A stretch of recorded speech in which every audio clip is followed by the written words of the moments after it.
Le Belize est coincé entre le Mexique et le Guatemala, mais il ne ressemble à aucun des deux. C'est un petit pays chaud, recouvert d'une jungle, avec des plages dignes d'une publicité, mais où la vie réelle est tout sauf une carte postale. Il suffit d'arriver dans des endroits comme Placencia ou Kai Colker pour constater que le tourisme ne se résume pas à des promenades en bateau. Nombre d'étrangères qui descendent seules de l'avion sans que personne ne les attende finissent par être escortées par un local qui sait sourire au bon moment.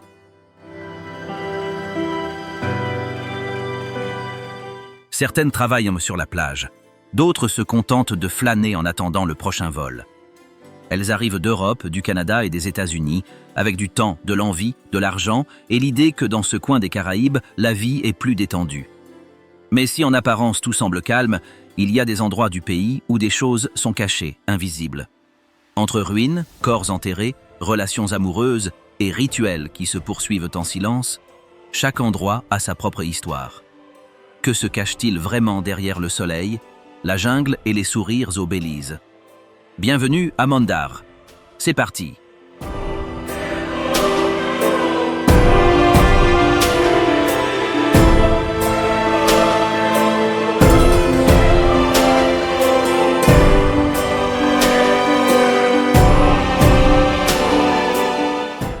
Les voies enfouies du Belize. Au milieu d'une forêt dense et de sentiers boueux qui se dissolvent sous la pluie, des blocs sculptés apparaissent un à un, alignés comme si quelqu'un avait laissé les fondations marquées d'une autre cité.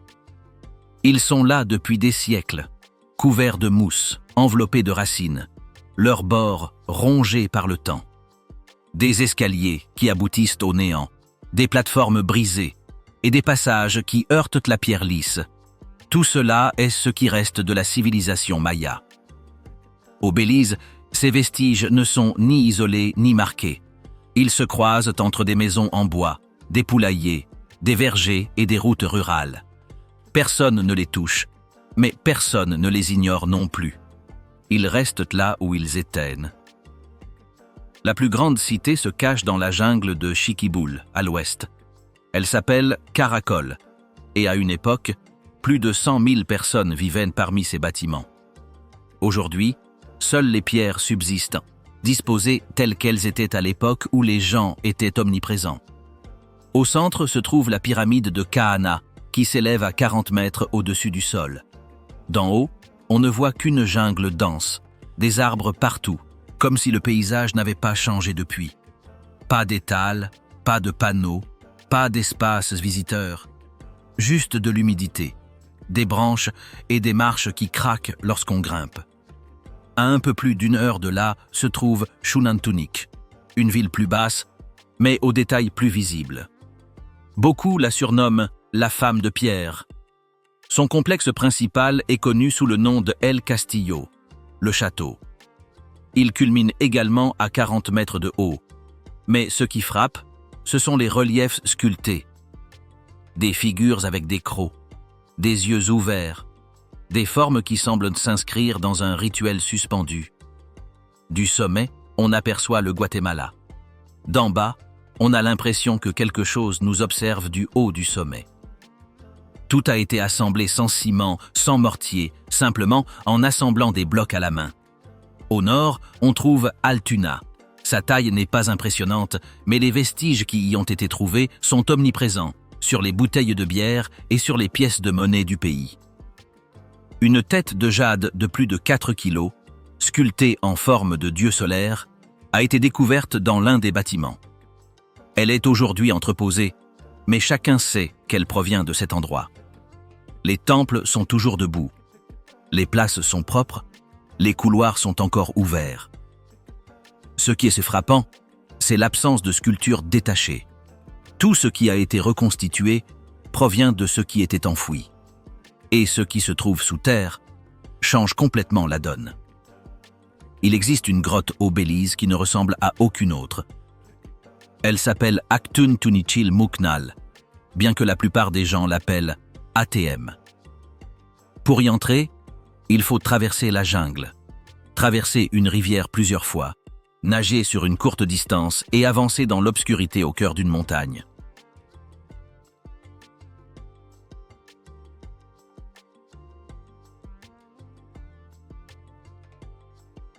là où ils ont laissé les ossements. Les grottes mayas. Parmi les pierres sèches recouvertes de broussailles, des fissures s'ouvrent sans marquer le terrain, comme si le sol s'était fendu il y a des siècles et que personne n'y était passé depuis. De l'extérieur, le fond est invisible. L'entrée avale le soleil. Aucun signe, aucun chemin, aucune barrière. Juste le trou, profond, froid, niché entre les branches, avec un silence qui commence avant même la descente. À certaines entrées, il faut s'accrocher avec des cordes. En franchissant le bord, l'air devient lourd. L'odeur est différente, comme stagnante depuis des années. Les murs portent des marques sombres, des dessins éraflés, de vieilles taches collées à la pierre brute. Le plafond est si bas qu'il oblige à se courber. Certains passages se rétrécissent au point de cacher ce qui se trouve devant. Dans une zone au nord, les habitants l'appellent le creux des ossements. Il n'y a pas d'accès intégré, mais tout le monde peut le repérer. Au fond s'étend une plaine de pierres dures. Des restes humains sont éparpillés au sol. Crânes lacérés, os longs brisés, épines courbées. Ils sont dispersés tels qu'ils ont été laissés. Ils sont restés intacts. D'un côté, un mur entier conserve des empreintes de mains peintes. Ce sont des empreintes de paumes imprimées les unes sur les autres, comme si chaque personne entrant voulait laisser une trace. Aucun nom, symbole ou texte n'apparaît. Seule la couleur usée adhère à la roche. Plus au sud, une ouverture en pente mène à une autre grotte. La descente se fait sur une pierre lisse qui gratte au moindre effleurement. En contrebas, le tunnel se divise. D'un côté, une chambre ronde contient des morceaux de poterie, des pointes de lance, des pierres tranchantes et des perles aux couleurs ternes.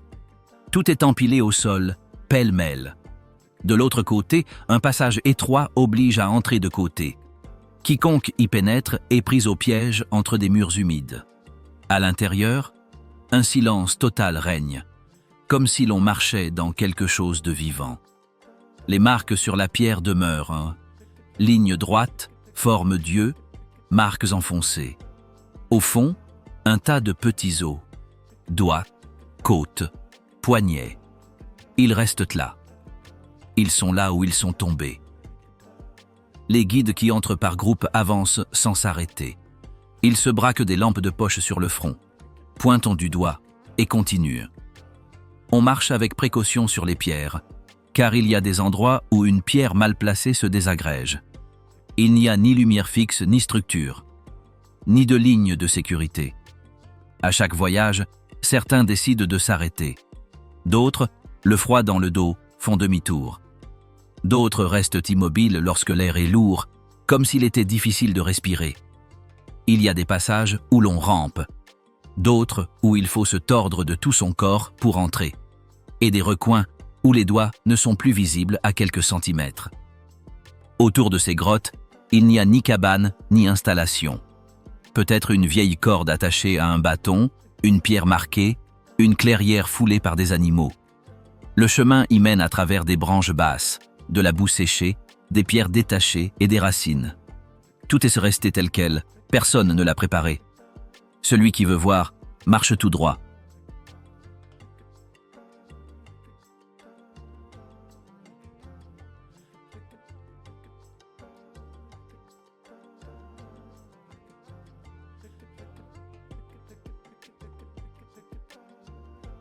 Garifuna, le peuple qui n'a pas abandonné. Ils arrivèrent le corps tordu par des jours de rame, les mains gonflées par l'eau salée et les yeux immobiles, comme s'ils savaient déjà qu'ils ne trouveraient jamais le repos. Ils arrivèrent dans des canoës cabossés, emportant le peu qui restait intact, et sans demander s'ils pouvaient rester, ils descendirent droit vers un sol boueux où il n'y avait que des broussailles denses et des branches cassées. C'étaient des Garifuna. Ils n'étaient pas commandés par des navires négriers et ne répondaient à aucun drapeau.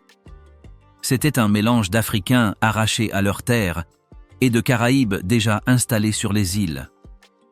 Lorsqu'ils refusèrent d'obéir, les colonisateurs les abordèrent de force et les abandonnèrent là où personne ne voulait d'eux.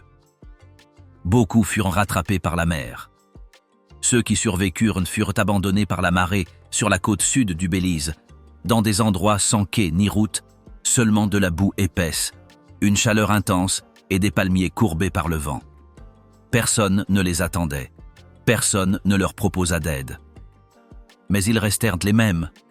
Ils coupèrent tout ce qu'ils trouvèrent, construisirent des huttes avec des brindilles tendres et de larges feuilles, allumèrent un feu avec des pierres et recommencèrent.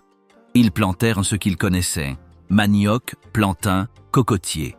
Ils le firent sans clôture ni parcelles délimitées. Ils ne défrichèrent que ce qu'il fallait pour que quelque chose à manger pousse rapidement. À la tombée de la nuit, les tambours recommencèrent à résonner.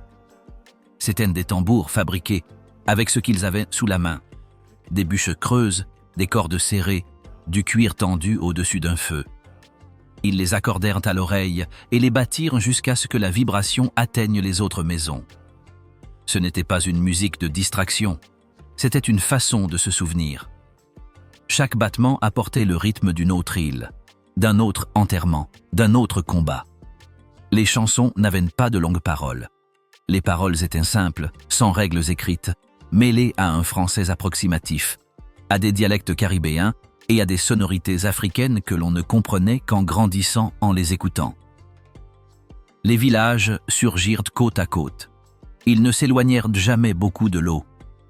Ils n'escaladèrent pas la montagne, ni ne traversèrent les collines. Ils étaient toujours proches de la mer, d'où ils pouvaient s'échapper ou accueillir ceux qui les suivaient. Les maisons étaient petites, en bois clair, avec des toits bas et des murs ouverts. Le sol était encore en terre humide, mais recouvert de planches. Les femmes brodaient des vêtements avec de vieux chiffons. Les hommes pêchaient ou aidaient à porter des ballots sur les marchés voisins. Les familles s'agrandissaient sans changer de lieu. Ils ne cherchaient jamais à se mélanger. Ils ne parlaient ni anglais ni espagnol. Ils parlaient Garifuna. Au lieu d'église, ils avaient des maisons où les anciens priaient sans suivre aucun livre. Personne ne portait de soutane. Ils ne portaient que de la fumée, du feu et des chants répétés. Les enfants apprenaient à la maison ou en groupes improvisés. Les anciens enseignaient ce qu'ils savaient sans utiliser de cahiers ni de tableaux noirs. Aux yeux des étrangers, tout cela semblait désorganisé. Pour eux, c'était le seul moyen de rester eux-mêmes. À plusieurs reprises, ils tentèrent de les expulser. Certains politiciens ont proposé de les déplacer ailleurs, de construire des projets là où se trouvait leur maison ou des hôtels sur leurs terres. Ils n'ont pas protesté. Ils ne sont pas partis. Ils sont restés sans demander la permission. Ils n'avaient ni armes ni titre de propriété, mais ils savaient que s'ils partaient une fois de plus, il ne resterait rien.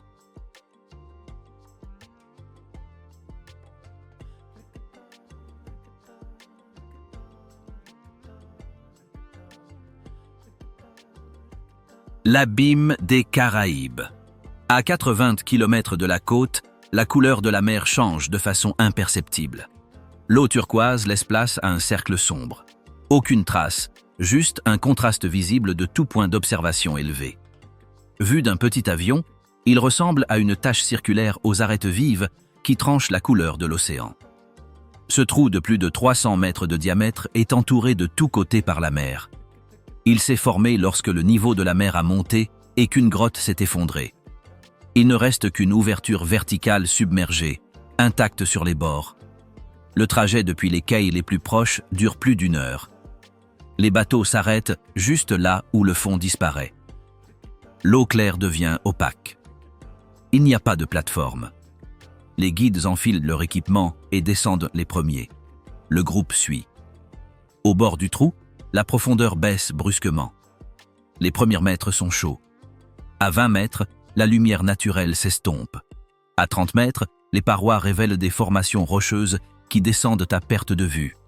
Des stalactites y jaillissent irrégulièrement. Certains mesurent plusieurs mètres de long. La roche est blanche avec des entailles sèches. L'eau devient plus froide. À plus de 40 mètres de profondeur, les poissons nagent séparément. La pression dans la poitrine se fait sentir à chaque mètre supplémentaire. Les plongeurs flottent le long des parois verticales. Certains s'arrêtent pour prendre des repères avec leurs instruments. Le fond est invisible. Les requins de récif et les requins nourrices se croisent latéralement sans modifier leur trajectoire. Ils se déplacent lentement. La plupart des plongeurs gardent leur distance. Les guides observent de dos. Lors de plongées précédentes, des requins marteaux ont également été identifiés. Tous se déplacent par la partie centrale du trou, où l'oxygène est encore présent. Les parois du puits sont constituées de calcaire. À certains endroits, on trouve des tunnels aveugles et des chambres fermées. De petits véhicules sous-marins ont été utilisés pour les explorer. Les chambres présentent des surfaces lisses, des colonnes fracturées et des passages discontinus. Dans la zone la plus basse, on ne trouve aucun gros poisson. Des sédiments remontent au contact. Les niveaux d'oxygène diminuent au-delà de 90 mètres. Les plongées s'arrêtent avant ce point. Depuis le haut, les bateaux contournent lentement le bord. Aucune ancre n'est utilisée. Les vagues s'écrasent violemment si le vent tourne. Embarquer et débarquer exigent de l'équilibre. La mer est en mouvement constant. Il n'y a aucune structure flottante. Il n'y a ni tour, ni quai, ni maison à proximité. Uniquement de l'eau libre. Les règles sont revues avant l'entrée. Chacun vérifie son équipement avec le guide. La plongée se fait à tour de rôle. La remontée est chronométrée et les points d'arrêt sont marqués. Si quelqu'un perd le rythme, il attend d'être stabilisé. Les bulles montent à la verticale. Le groupe avance en file indienne. Pas de conversation. Seuls des gestes sont faits pour indiquer les choses. Le fond du trou a été filmé lors de plusieurs expéditions. Les images montrent des stalactites submergées, des pierres détachées et des zones où les parois s'inclinent vers l'intérieur. Il n'y a pas d'éclairage artificiel, hormis les lampes de poche des véhicules. Certaines caméras ont cessé d'émettre en raison de panne de pression. D'autres sont restées coincées dans des crevasses. Celles qui sont revenues montrent des surfaces immobiles et sans courant visible. La couleur de l'eau change au fil des heures. En début de journée, elle est verdâtre. À midi, elle devient d'un bleu profond. Au crépuscule, il se confond avec le reste de la mer. L'emplacement du trou est enregistré par coordonnées. Les pilotes d'avion le reconnaissent de loin à sa forme. Depuis le bateau, le bord est clair. Autour, l'eau redevient transparente. Les touristes prennent des photos aériennes. Les plongeurs avancent en groupe guidé. Il n'y a pas de décoration, pas de bâtiment, pas de panneaux flottants. Juste le creux naturel, l'eau qui le remplit et le rocher qui le contient. Tout le reste se répète. Y grimper, se sécher, ranger son équipement et jeter un dernier coup d'œil avant de s'éloigner.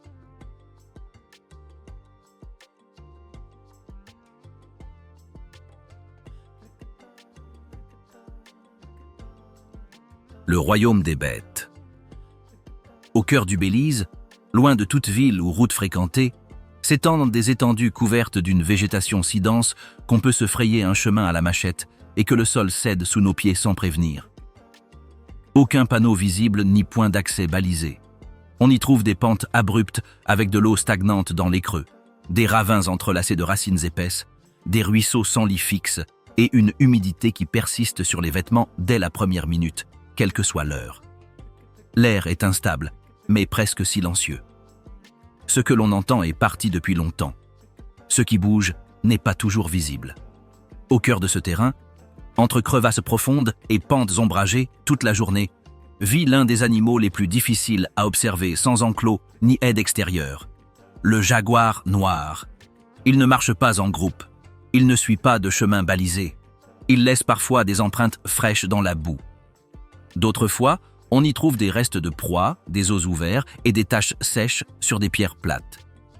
Le seul endroit où l'on tente de la protéger sans clôture est la réserve du bassin de Coxcomb, une zone dépourvue de structures fermées ni de larges sentiers, mais agrémentée de sentiers creusés à la machette, de ponts de fortune en bois local et de points de vue dissimulés parmi les hautes branches.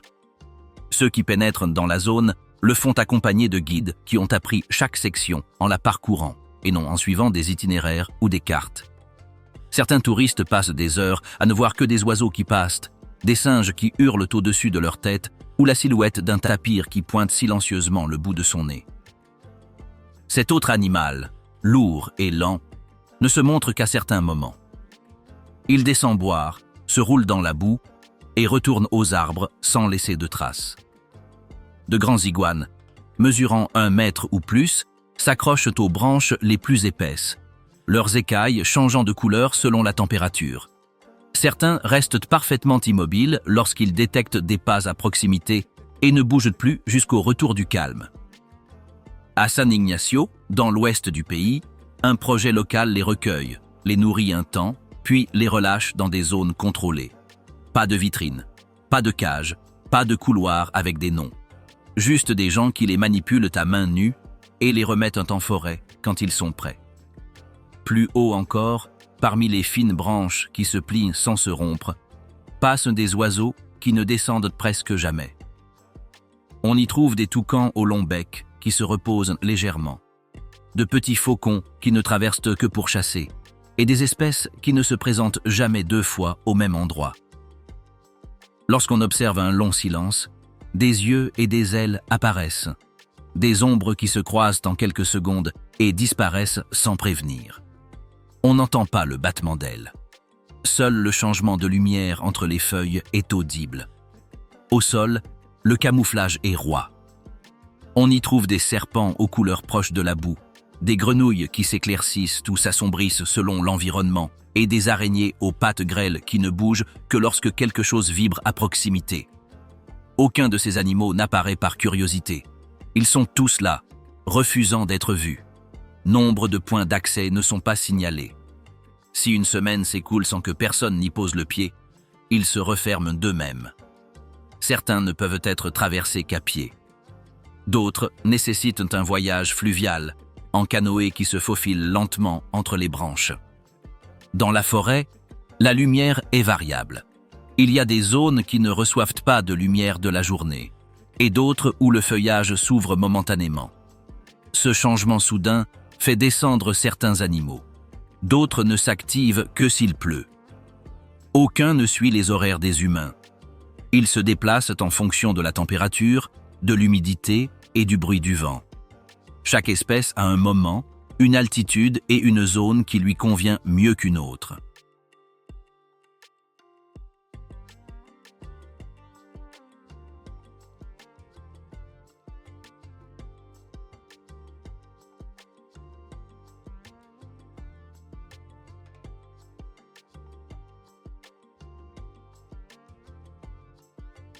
Southside, l'autre côté du paradis. Les brochures du Belize mettent toujours en avant la mer turquoise, les bateaux traversant les cailles et les sourires des professionnels de l'accueil touristique. Mais à moins de 10 minutes du centre de la capitale, de l'autre côté d'un pont droit et sans ornement, commence une autre partie de la ville, sans aucun panneau indicateur. Ce quartier s'appelle Southside, et il suffit de quelques pas pour que l'environnement change du tout au tout. Les maisons sont des structures basses, faites de planches mal clouées. Beaucoup ont des toits en zinc rouillé, des fenêtres recouvertes de carton et des portes pendues à des gonds mal fixés. Les rues ne suivent pas un tracé fixe. Certaines sont accidentées, d'autres remplies de flaques d'eau, avec des fils électriques pendants emmêlés entre des poteaux tordus. Les boutiques n'ont ni vitrine ni enseigne. Ce sont des salles obscures vendant des boissons sans alcool non réfrigérées, des cigarettes en vrac et du pain conservé dans des sacs ouverts. À plusieurs coins de rue, des groupes de jeunes se forment, immobiles, adossés aux grilles, observant chaque pas sans beaucoup parler, vêtus de longs t-shirts, d'épaisses chaînes et de baskets propres, même si tout autour d'eux n'est que boue séchée et détritus. Dans ce quartier, les coups de feu ne font pas toujours la une des journaux, mais on les entend presque tous les jours. Certains éclatent en plein jour, d'autres en l'absence de tout le monde. Les armes ne manquent pas. La plupart sont de contrebande et ne sont pas neuves. On trouve des petits pistolets portés à la ceinture, des fusils de chasse courts cachés derrière des portes, de vieux fusils transmis de génération en génération. Les raisons des coups de feu sont simples. Un mot croisé, un regard interminable, une dette vieille de plusieurs semaines. Il y a des quartiers où la police ne va pas seule. Elle arrive en groupe, vêtue de gilets épais, de casques rayés et d'armes d'épaule. Elle effectue des perquisitions rapides, entre dans les maisons sans montrer de papiers d'identité, arrête tous ceux qu'elle trouve. Certains reviennent le jour même, D'autres disparaissent pendant des semaines sans explication. Dans ces quartiers, personne ne pose de questions. Les familles ont appris à identifier chaque bruit, à fermer la porte quand quelque chose change, à distinguer les pas familiers de ceux qui sèment le trouble. Les enfants grandissent au milieu de tout cela. Ils vont à l'école s'il y a de la place, s'il y a à manger, s'il n'y a pas de fusillade cette semaine-là. Beaucoup arrêtent d'y aller à 12 ou 13 ans. Certains commencent à fréquenter des groupes de leur quartier sans que personne ne les y oblige. C'est ce qu'ils connaissent. C'est là que se trouvent leurs cousins, leurs amis, leurs frères et sœurs. Ils ne se qualifient pas de gang. Ils ont des noms qu'ils n'utilisent qu'entre eux.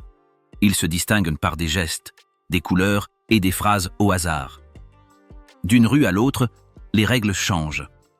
Il suffit de traverser l'avenue pour que la même salutation, les mêmes vêtements, le même rythme ne s'appliquent plus. Au milieu de tout cela, il y a des gens qui continuent leurs propres affaires. Des femmes qui lèvent des casseroles dès 5 heures du matin et vendent des plats faits maison à leurs fenêtres. Des hommes qui réparent les toits, nettoient les gouttières ou transportent des sacs pour ce qu'ils peuvent obtenir. Des enfants jouent sur des terrains en terre battue, avec des pierres et des branches sans guise de but. Des enseignants enseignent à la craie, sans projecteur, sans documents imprimés, avec ce que la journée leur réserve. Des églises aux bancs cassés et aux haut-parleurs qui ne s'éteignent jamais. Des centres communautaires sans peinture où se déroulent des tournois, distribuent de la nourriture et organisent les devoirs sans caméra ni publicité. Beaucoup ne partent pas parce qu'ils ne peuvent pas, d'autres parce qu'ils ne veulent pas. Certains parviennent à étudier à l'étranger, à trouver un emploi, à déménager. Mais presque tous reviennent pour un week-end, parfois des vacances, ne serait-ce que pour laisser quelque chose dans la vieille maison où vit encore leur mère. Il n'y a pas d'urbanisme. Les services de base tombent en panne sans prévenir. L'électricité est coupée à tout moment. L'eau arrive sans pression. Le système d'évacuation des eaux usées n'atteint pas toutes les maisons. Lorsqu'il pleut beaucoup, la boue pénètre dans le salon. Les lits sont surélevés avec des blocs de ciment. Ils attendent que le niveau de l'eau baisse. Ils nettoient. Ils continuent. Southside est là, à quelques pas du centre, là où les bateaux de croisière font escale. On peut s'y rendre à pied, mais aucun visiteur n'y va. Il n'y a pas de panneau, pas de guide. Personne ne le promeut. La ville l'évite, mais il ne disparaît pas.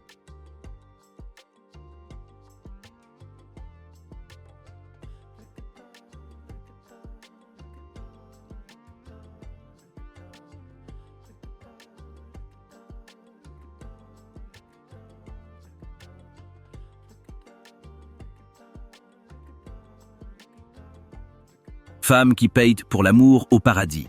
Sur les plages du Belize, surtout au coucher du soleil, on commence à voir des couples marcher silencieusement au bord de l'eau. Souvent, ce sont des femmes étrangères qui ont rencontré les hommes quelques heures auparavant. Elle vient seule ou avec des amis, elle est généralement plus âgée, il habite dans le coin, il se déplace avec assurance, porte une chemise ouverte et des sandales usées, et sait parfaitement comment engager la conversation sans donner l'impression de rien offrir.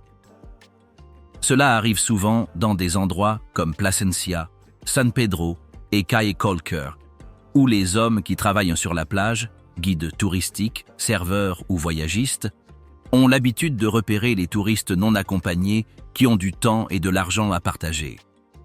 Il n'y a pas d'accord écrit ni de paiement évident, mais beaucoup comprennent que derrière les promenades, les dîners et les rires sur le sable, il y a plus que de la convivialité. Les hôtels le savent, les bars le voient tous les jours, et les locaux en parlent sans chichi.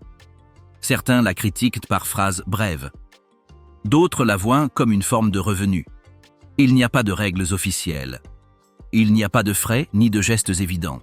Mais les femmes finissent souvent par couvrir les dépenses, payer les repas, acheter des cadeaux ou louer des chambres plus chères que si elles étaient seules.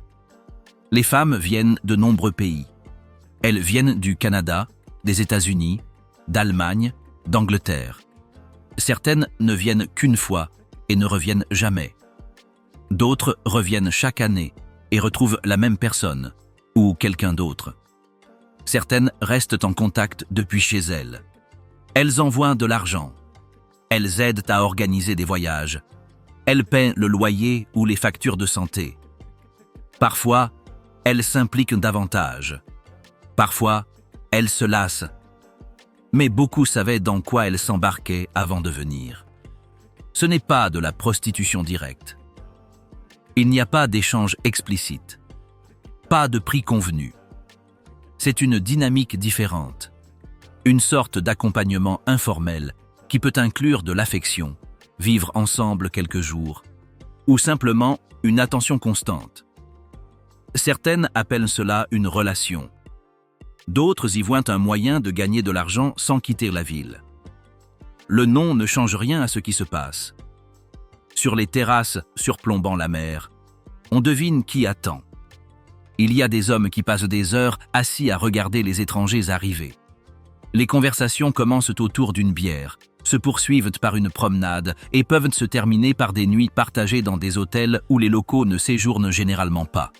Certains ont déjà des partenaires stables dans la même ville, mais cela ne change rien à la routine. Quand une histoire se termine, une autre commence. Inutile d'expliquer quoi que ce soit. Certaines de ces relations durent. Des enfants naissent. Des maisons plus grandes sont louées. Les frais de scolarité sont payés dans les écoles privées. Des photos de famille sont prises. Dans d'autres cas, la femme disparaît du jour au lendemain, le numéro ne fonctionne plus, les appels sont coupés.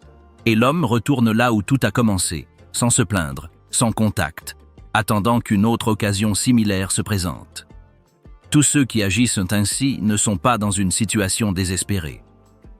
Certains travaillent dans le bâtiment, les transports ou le commerce, mais ils comparent leurs revenus, leurs efforts et choisissent de s'en tenir au tourisme émotionnel, car ils demandent moins d'efforts physiques et génèrent des bénéfices plus rapidement.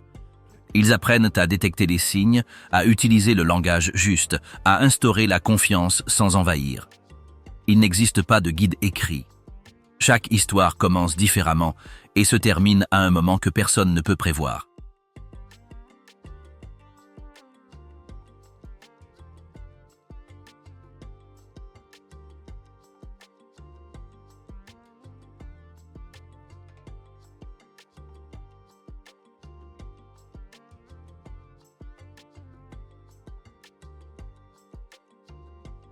Les îles secrètes. De certains points de la côte, par temps clair et mer calme, on distingue de petites étendues vertes à l'horizon, sans route, sans structure et sans visiteurs réguliers. Ce sont des îlots plats, souvent sans noms officiels, à la végétation basse et au sable blanc, qui s'élèvent à peine au-dessus du niveau de la mer et disparaissent partiellement à marée haute. Il n'y a ni panneaux, ni balises, et aucune information précise sur les cartes fournies avec les guides. Pour atteindre ces îles, il n'existe pas d'itinéraire préétabli ni de forfait touristique officiel. Il faut quelqu'un qui connaisse les courants, qui possède un bateau en bon état, qui sache lire le vent et distinguer les zones de récifs qui pourraient casser l'hélice si l'on navigue sans précaution. Ceux qui sont nés sur la côte et qui pêchent tous les jours connaissent le chemin. Certains emmènent des gens s'ils se font confiance. D'autres ne veulent pas que l'endroit soit publicisé. Il n'y a pas de prix fixe ni de brochure, seulement des accords verbaux. Certaines de ces îles sont peuplées de palmiers, de morceaux de bois, de coquillages éparpillés et de branches échouées sur le rivage. Par temps sec, on peut parcourir l'île d'un bout à l'autre en 5 minutes. Pendant la saison des pluies, l'eau s'accumule au centre et transforme le sol en boue salée. Il n'y a ni toilette, ni ombrage structuré, ni aucun autre service. Ceux qui partent emportent tout, nourriture, boissons, bâches, parapluies et glacières, et reviennent avant la tombée de la nuit. Sur certains îlots, des gens vivent, généralement 1 ou 2 familles ayant construit leur maison avec des morceaux de bois ramassés en mer, avec des toits en zinc et des murs en planches, laissant passer le vent. Les cuisines sont équipées de poêles à bois et l'eau potable est récupérée dans des réservoirs à partir de l'eau de pluie. Il n'y a pas d'électricité. De petites piles servent à allumer une ampoule ou à recharger un téléphone.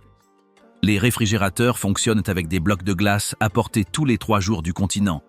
Il n'y a ni clôture ni limite entre les maisons. Tout le monde se connaît, s'entraide et les problèmes sont abordés de front. Les autres îles sont inhabitées. Elles sont plates, tranquilles, sans traces de pas, sans bâtiments et sans aucun signe d'occupation récente. Certains habitants organisent des sorties pour petits groupes pour y passer la journée. L'entrée est gratuite, mais impossible de dormir non plus. Si quelqu'un reste après le coucher du soleil, il risque d'être piégé si le temps change ou si le bateau ne revient pas.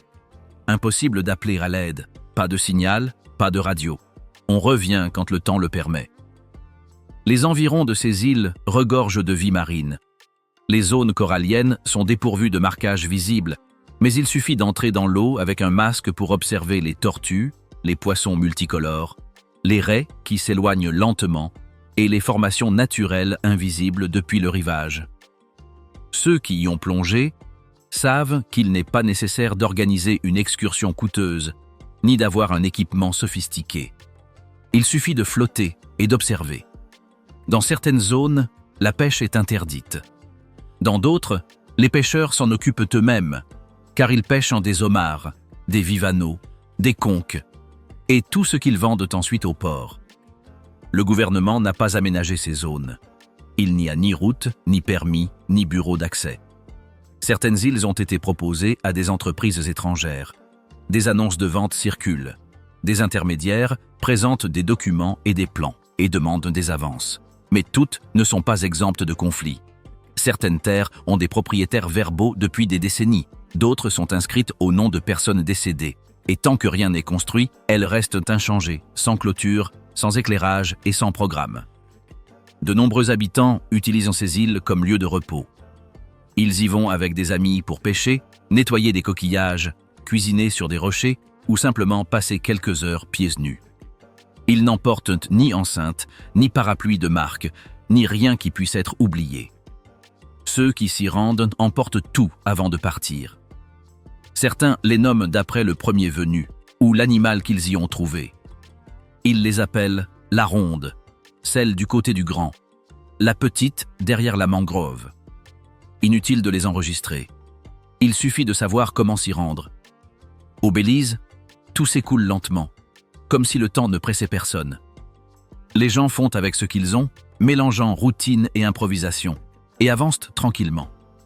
Entre la chaleur, les montagnes, la mer et les chemins de terre, la vie n'est pas parfaite, mais elle continue, avec ses bons et ses mauvais côtés au quotidien. C'est aussi ça le paradis, même si ça ne se voit pas sur les photos.